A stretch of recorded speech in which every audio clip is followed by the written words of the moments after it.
নমস্কার, মাধুদি ফুডের রেস্টে আপনাদের সবাইকে স্বাগত। আজ আমার রেসিপি খয়রা মাছের তেল ঝাল। প্রথমে মাছগুলোকে ধুয়ে নিয়ে লবণ হলুদ গুঁড়ো মাখিয়ে নিলাম।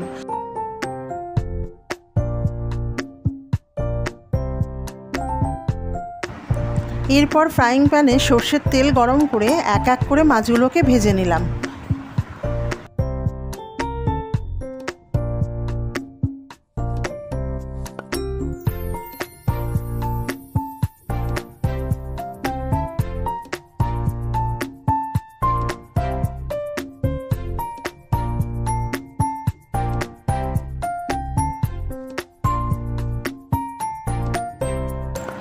এরপর ওই তেলে বেগুনগুলোকে ভেজে তুলে রাখলাম।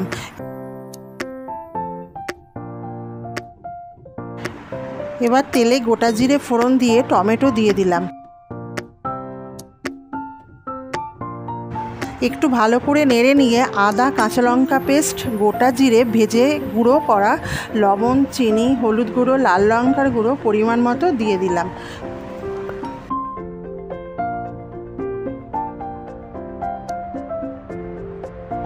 গরম জল দিয়ে দিলাম। ফুটে উঠলে ভেজে রাখা মাছ আর বেগুন দিয়ে ওপর দিয়ে কয়েকটা চেরা কাঁচা লঙ্কা দিয়ে ঢাকা বন্ধ করলাম লো হিটে 10 মিনিটের জন্য।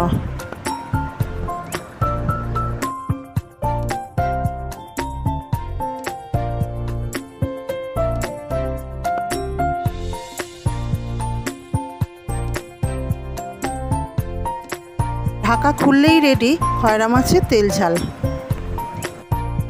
গরম ভাতের সঙ্গে দারুণভাবে জমে যাবে। Thank you viewers.